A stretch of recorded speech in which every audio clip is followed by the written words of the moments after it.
Kerala school കലോത്സവത്തിൻ്റെ സമാപന സമ്മേളനം നമ്മൾ നേരത്തെ പ്രഖ്യാപിച്ചതനുസരിച്ച് തന്നെ കൃത്യം 5 മണിക്ക് ആരംഭിക്കുകയാണ്.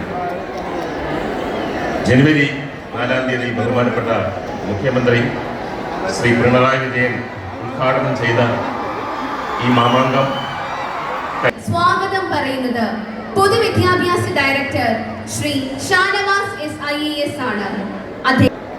ധനകാര്യ വകുപ്പ് മന്ത്രി ശ്രീ KN ബാലഗോപാൽ അവർ, ബഹുമാനപ്പെട്ട കേരളത്തിൻ്റെ പ്രതിപക്ഷ നേതാവ് ശ്രീ VD സതീശൻ അവർ,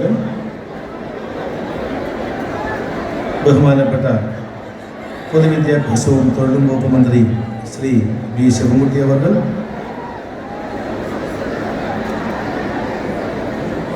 ബഹുമാന്യനായ പത്മശ്രീ മമ്മൂട്ടി, ബഹുമാന്യപ്പെട്ട ഭക്ഷ്യ പൊതുവിതരണ വകുപ്പ് മന്ത്രി. സ്വാഗതം രേഖപ്പെടുത്തുന്നതിന് മുമ്പ് കലോത്സവത്തെക്കുറിച്ചും നീങ്ങുകയാണ് ഉണ്ടായത്.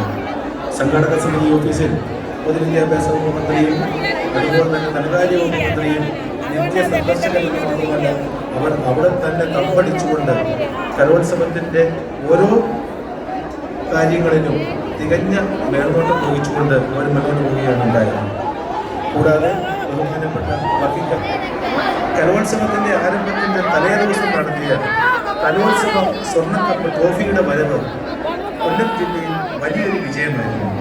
ഓരോ പോയിന്റിലും സ്കൂളുകളിലും ആയിരക്കണക്കിന് വിദ്യാർത്ഥിനികളും അതുപോലെ തന്നെ അധ്യാപക അനധ്യാപക സഹപ്രവർത്തകരും ആബാലവൃദ്ധം ജനങ്ങളും ഈ ട്രോഫിയുടെ വരവ് റിപ്പോർട്ടിങ്ങിന് പ്രത്യേകം പേജ് പ്രധാനപ്പെട്ട എല്ലാ മാധ്യമങ്ങളും അവർ ഇതിനുവേണ്ടി മാറ്റിവെച്ചു.